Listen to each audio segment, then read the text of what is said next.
Quem Somos Nós? Apresentação: Vanderly Batista e Vanessa Cavalcante.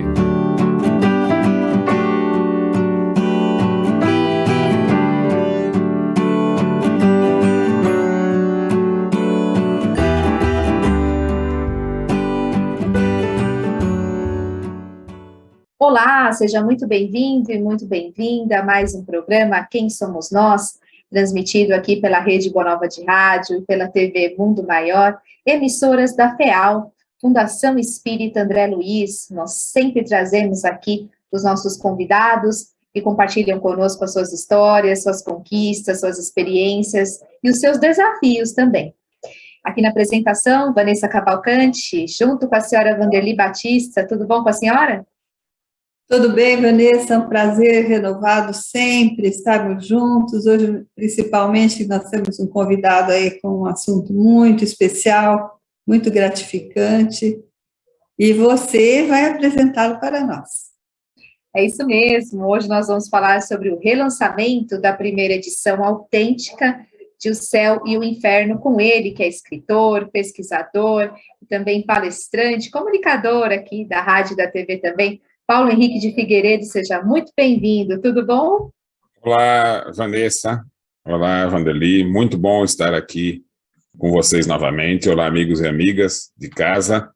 Vamos aqui tratar da proposta de Kardec, ideia renovadora, né? Que será uma alavanca para a revolução moral que vai transformar o mundo, não é pouca coisa. Eu fico pensando qual o impacto que teve, né, naquele momento da história, o surgimento desse livro. O que você tem a dizer sobre isso?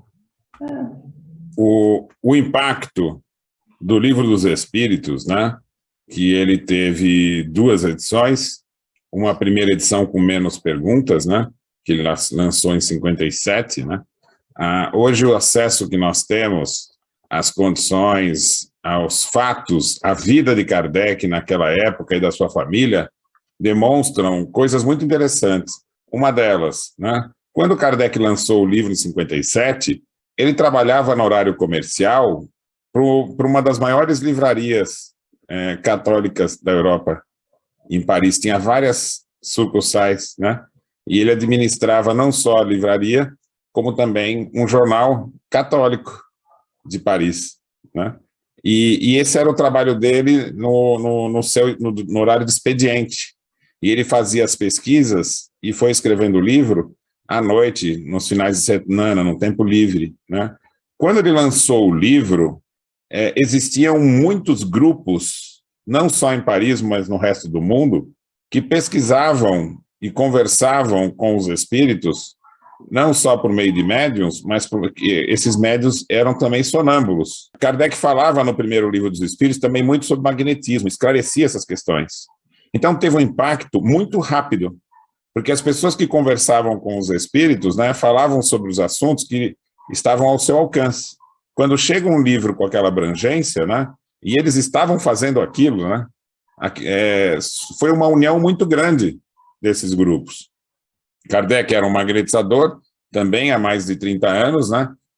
E já tinha uma experiência com o magnetismo animal enquanto ciência. Ou seja, em Paris tinha o jornal do magnetismo animal, as pessoas correspondiam com o jornal, né? E ele ia formando ali uma cultura, tinham escolas. Olha só a ideia de Kardec. Ele pensou assim, eu não posso ficar só nisso, nesta primeira edição. Eu preciso que as pessoas façam perguntas para os espíritos, as mesmas perguntas, né, em centenas de centros, né, de grupos, para que a gente possa aprimorar essa ciência. Eu acho que ela tem muito ainda a crescer.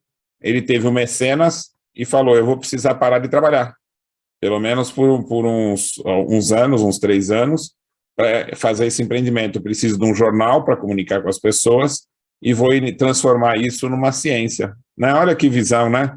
E dialogando ali com os espíritos. Aí é que ele vai fundar a revista, a Sociedade Parisiense, vai entrar em contato com esses inúmeros grupos, e tem uma curiosidade interessante, né? Quando ele abriu a Sociedade Parisiense na Passage Sainte-Anne, tinha o escritório dele, tinha um grande salão, e tinha algo que ele nunca concretizou, que seria cursos. Como haviam cursos também do magnetismo animal, ele pensava em criar os cursos de espiritismo, né? Ele próprio não chegou a ministrar, né? Mas foram surgindo vários grupos que faziam já aulas, palestras e cursos, né? Além das pesquisas.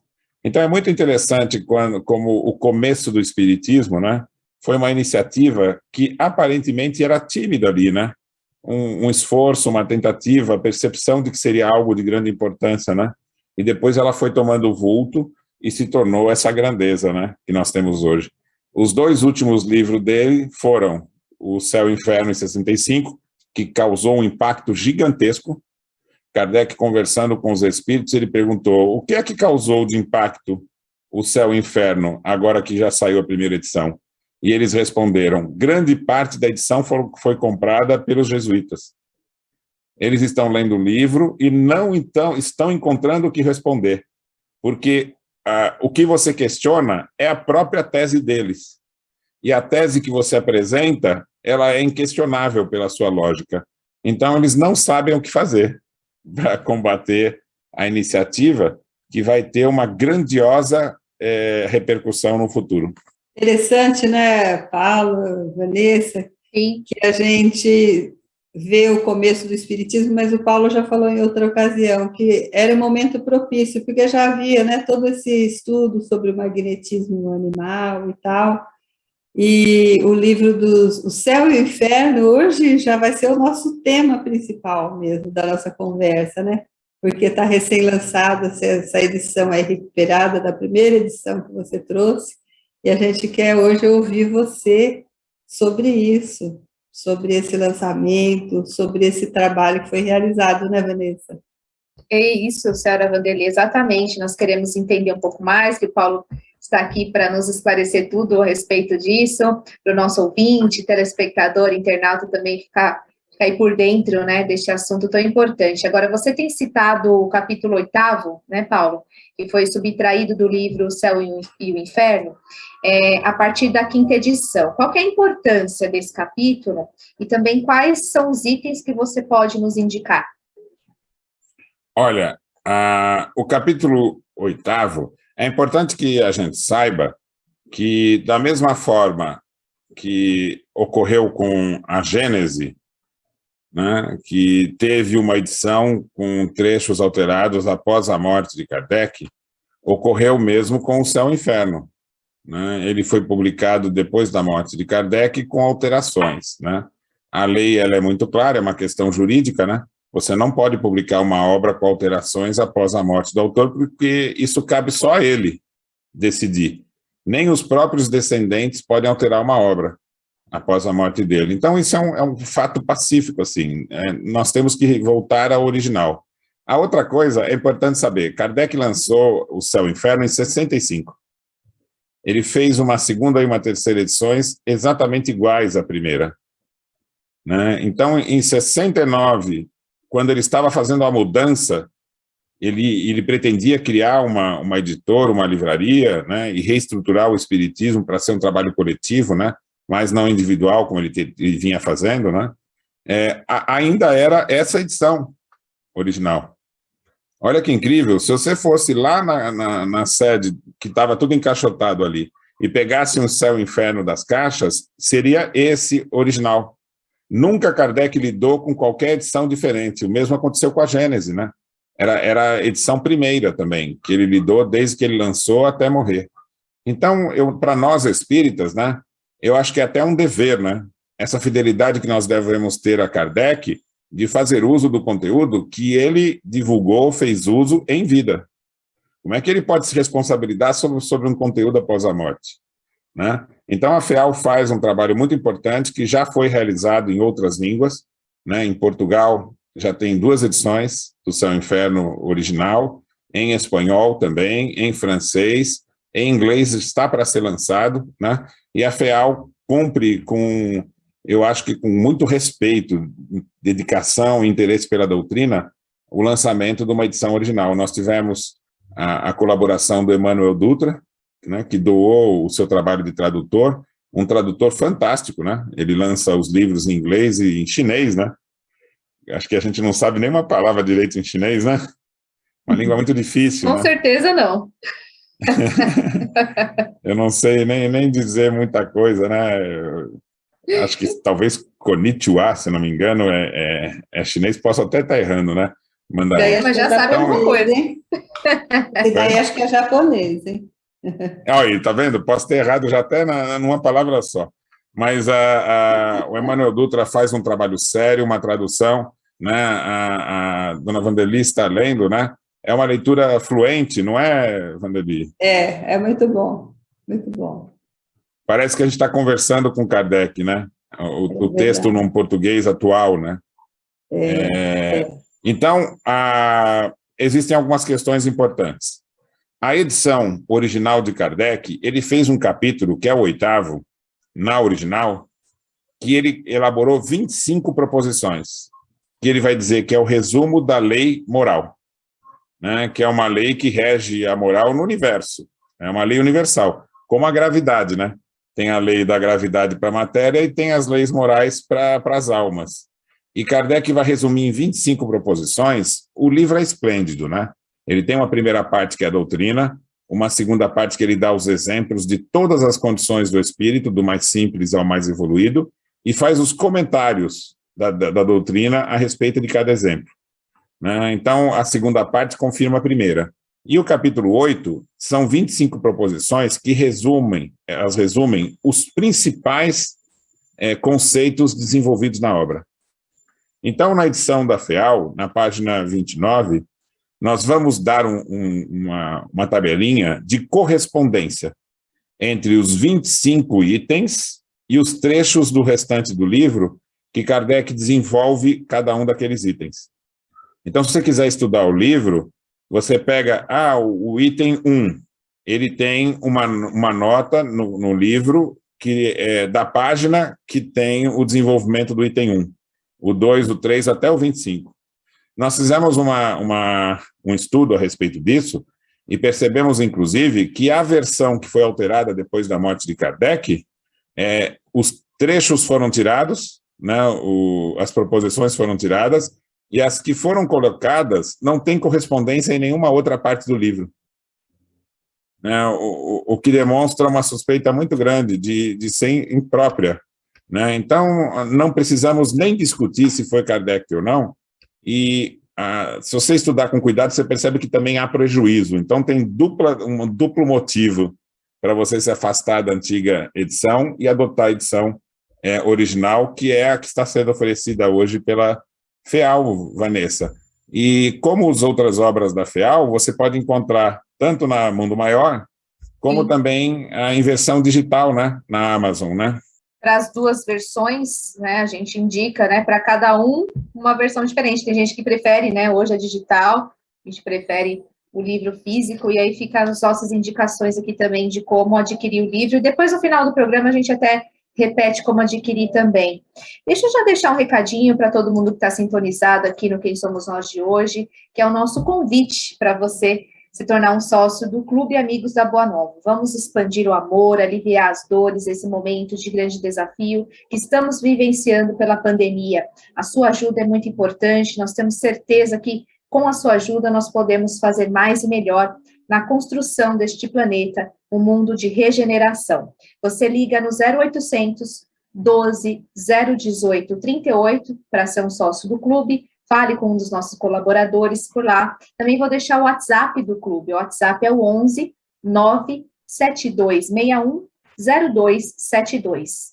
Você vai colaborar com o trabalho da Fundação Espírita André Luiz, se tornar um sócio, o seu apoio, né, é de muita importância, nossa gratidão a todos os sócios. E se você preferir, também tem o site feal.colabore.org para escolher a melhor forma de ajudar. Vamos continuar falando aqui, então, com o Paulo sobre o céu e o inferno. A gente tem muitas questões também a serem esclarecidas aqui, né, senhora Vanderly? É verdade. Uma das coisas que eu achei interessante, eu não tinha ideia sobre o conceito de anjo e demônio, Paulo, que é a igreja que comandava, né, toda a religiosidade daquele tempo e até hoje ainda muito. O conceito de anjo em relação da igreja e o conceito de anjo conforme o Espiritismo. Você podia falar Muito alguma interessante. Posso falar sim, e Kardec estudou detalhadamente essa questão, né? Ele considerava muito importante, e realmente o é, né? Ele, para Kardec tratar dessa questão, veja só, ele era um pesquisador muito cuidadoso, né? Então ele não trabalhava com opinião, né, pessoal, com nada disso. E quando ele precisou apresentar o que a igreja diria sobre determinado assunto, ele fez uso, né, de um texto que foi produzido por um cardeal. E era um texto muito recente para a época, né? Era 2 anos antes dele escrever o livro. Então ele vai considerar, olha, isso aqui é a opinião mais recente da Igreja Católica sobre o assunto. E esse cardeal, ele vai dizer o seguinte, né? É importante que seja um cardeal, né? O Papa é um cardeal, né? Então é a pessoa que mais está entre aqueles que falam em nome da igreja, né? E ele vai dizer o seguinte, que Deus criou 3 tipos de criaturas. Ele criou, primeiramente, os anjos, que são criaturas espirituais, né? Nem todo católico sabe disso, né? E nós, espíritas, precisamos saber para poder comparar com a proposta espírita. Então, quando Deus criou a criatura espiritual, ela foi criada perfeita. Ela não a desenvolveu o seu conhecimento por raciocínio. Ela já sabia por si mesma. Tinha todos os valores morais, é um ser perfeito. E ele não tem contato com nada material. É um ser todo espiritual. Ao mesmo tempo, Deus criou as criaturas corporais.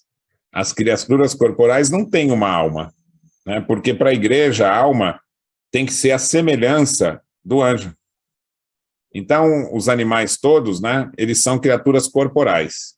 A terceira criação de Deus foram os seres humanos, que seriam, ele cria ao mesmo tempo uma criatura espiritual ligada a um corpo, que é animal.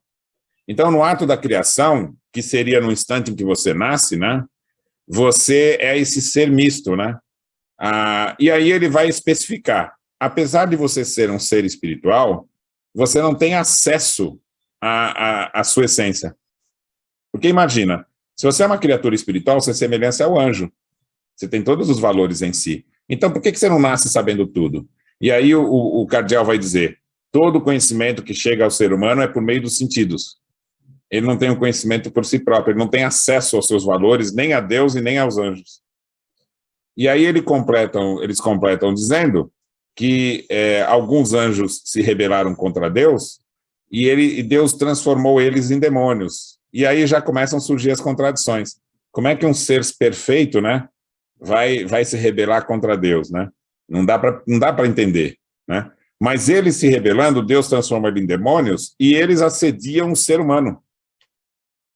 Então, a gente começa a ficar com uma relação com Deus um pouco estranha.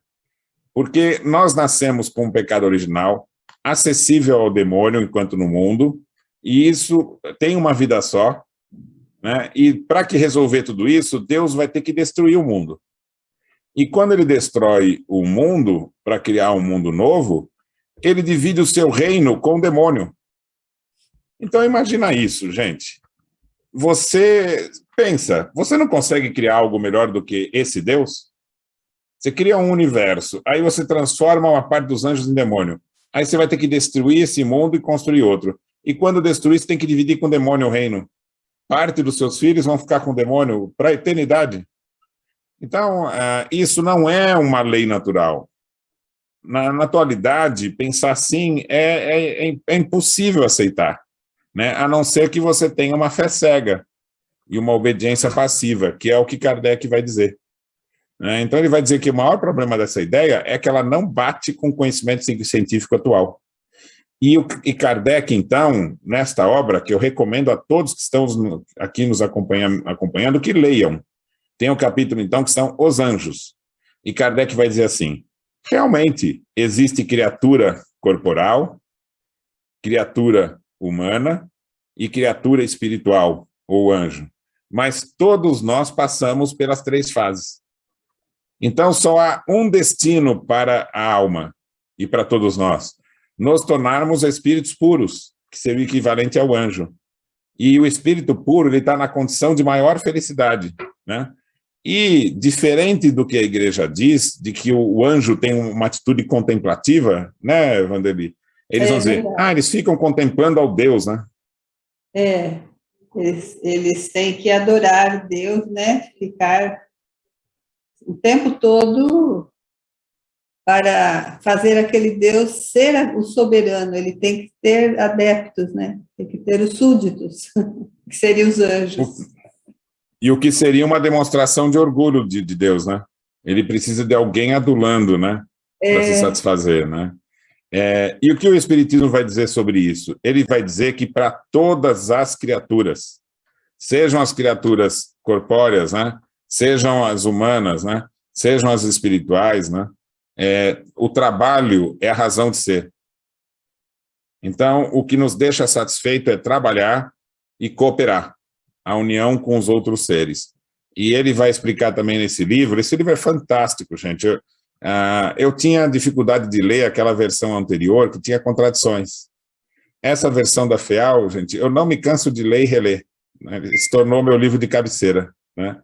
E Kardec, nele, vai dizer assim, os espíritos, a felicidade não se alcança somente pelo desenvolvimento das qualidades.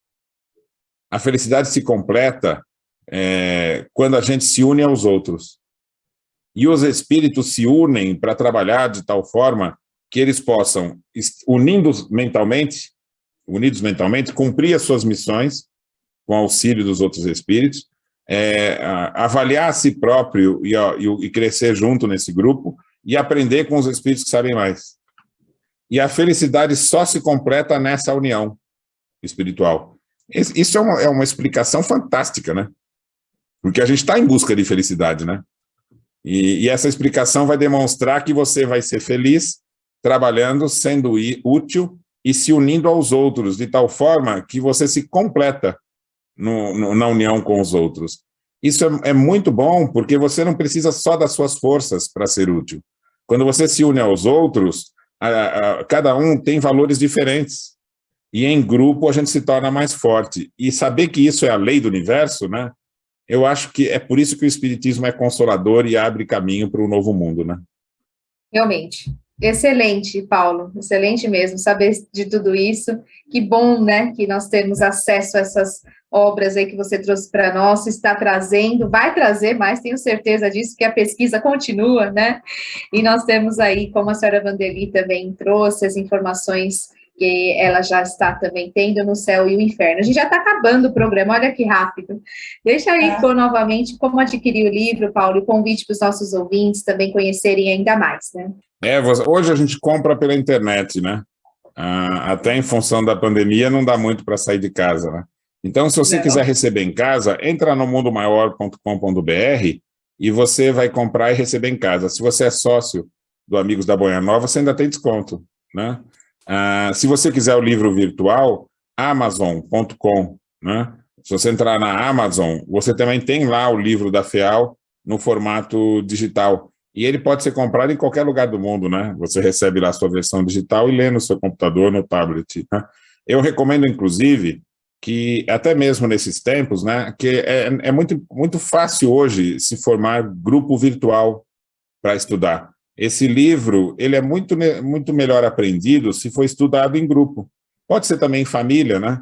Ou em casal, mas discutir o texto, ler o parágrafo junto, a gente vai enxergando coisas que numa leitura mais apressada a gente não enxerga. Eu considero que esse livro é um livro que é pro futuro. Ele vai ser a base das relações humanas e sociais, uma transformação da educação e tudo isso. E eu acho que a gente pode prever isso sem problema, né? É como no passado descobriu-se a lâmpada, descobriu-se a força do vapor, descobriu-se a eletricidade e aos poucos isso acabou transformando o mundo. Conhecer as leis da alma, saber que nós vivemos em função de cooperar, que a gente vai ter paz e segurança se todo mundo se sentir incluído na sociedade e que a gente não precisa ser gigantescamente forte, Nós precisamos nos unir, porque a diversidade faz com que cada um tenha com o que colaborar, sendo o que é, né? Vanessa, presta atenção. Você é única no universo. Não tem ninguém igual a você. Então, Paulo, o universo precisa muito de você. de você também. Obrigada por ter participado. De todos. Parabéns. Olha aqui. Olha que bacana. Fala mais um pouquinho. Aí. O livro que eu estou lendo, é muito gostoso mesmo ler esse livro, viu? Eu queria fazer muito mais perguntas para você, Paulo. Mas você também está no programa Revolução Espírita, que é muito legal, você sempre traz aprendizado muito bom para nós. E nas redes, né? Procurar nas redes sociais, Paulo Henrique Figueiredo, tem muita coisa sua já para nos ajudar a esclarecer esse trabalho de recuperação dessas obras da codificação. Muito bom. Muito bom. Não temos mais tempo. Eu sempre fico feliz que acaba o tempo e a gente não falou tudo, porque assim vocês me chamam de novo, né? Isso. E compra o livro, Vamos né? chamar. Obrigada. Sucesso para você, Paulo. Tudo de bom. Eu que agradeço. Até a próxima. Até a próxima semana, temos mais Quem Somos Nós, e você continua na sintonia da Rede Boa Nova de Rádio e da TV Mundo Maior. Até lá, Sra. Vanderly. Até lá, um grande abraço a todos. Obrigada, Paulo, pelo seu trabalho.